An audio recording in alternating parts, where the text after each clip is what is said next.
Hey guys, so today we're going to be talking about crevasse rescue, and this is a very important skill that you must have if you're going to do any sort of glacier travel, hiking in the Cascades for example, as well as much of the Himalayas, really anywhere where there's going to be snow and crevasses that you have to worry about. So, this skill is specifically for if you fall in to a crevasse and you are left there hanging and you have no way of really getting yourself back out. This happens hopefully when your partner has caught you, right, and they've stopped both of you from falling all the way down in. So your partner is getting ready to help hoist you out from the top end, but you can start being proactive and start getting yourself up and out of here as well. So the very first thing we're going to do is pull out our little cordelette that you always want to carry. So get just like a small short piece of rope. This one's actually a little too short in my opinion. I'll show you why, but something about this long will be perfect. And what you're going to do is tie a double fisherman's knot into this and then just always keep it on your person in case something like this happens. And what we are going to do is we're going to wrap it around this rope ideally 3 times. Like I said, mine is a little bit too small, so I'm only going to get to go through it twice. And we're going to start with the knot end. We don't want it directly across from the loop. We want it off-centered just a teeny bit. And we're going to send the knot through once, twice, and then again, if you can get it through a 3rd time, that will be the best. And then if you've done it right, it should look like a little smiley face with its tongue sticking out, and that's what you want to see. From here,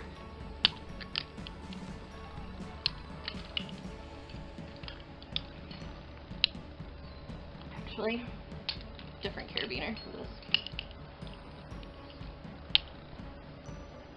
We're going to stick a carabiner onto that, and then if yours is long enough and you can clip it immediately to here, that is ideal. If not,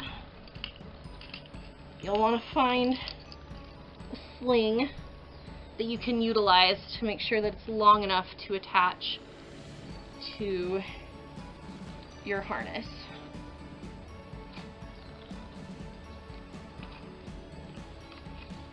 So since I have a little shorty one, I'm just going to make a quick little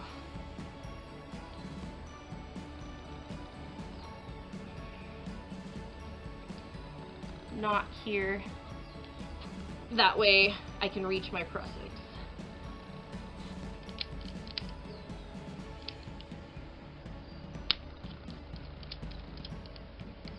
Alright, so this is exactly why you want one a little bit longer.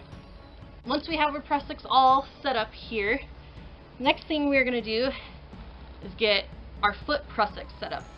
You can get a longer cordlet.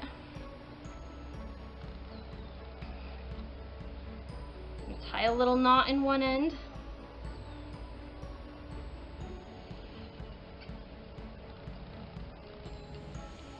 Alright, and then underneath this one that we did, same idea. We're going to take the knotted end through the middle once,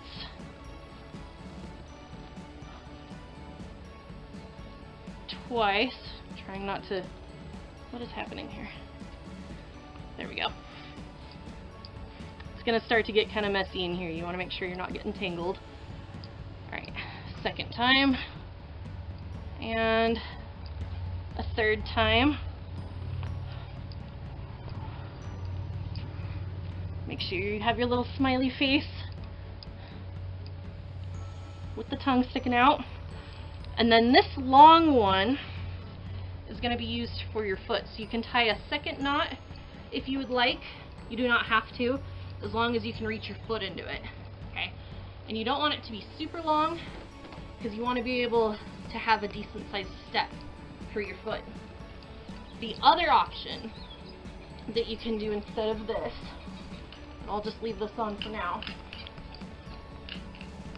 is to actually use your Jumar that you probably have if you're climbing a nice steep glacier. So your Jumar would already ideally be attached here to your harness, and then you can just immediately attach it to the rope. It'd help if I unlocked it first. There we go. And that can become your prussix as well. So if you do not have a little tiny cordlet to turn into a prussix, you can use your Jumar. Works just as well. And then you'll have a sling or another cordlet for your feet to step into. And you can have both of these on here as well, and as like having a backup to help you climb out of here. But since that's a little messy, we're just going to start with the two basics because that's the minimum you need to get yourself out of this crevasse. So first thing we're going to do is we are going to go ahead and put our foot into this larger cordlet. We're going to stand up into it, holding onto the rope, and then we're going to slide our prussix up, and then we're going to sit back down, take the weight off your foot prussix, and then you can slide your foot prussix up, and it lifts your foot up. And this is kind of a back and forth process, but it doesn't take too much effort to lift yourself out of here. You just go ahead and stand up on that foot again, slide that hand prussix up. You've taken the weight off your foot, slide that foot prussix up again. Reach up, slide the hand up, take the weight off the foot, and slide that foot up.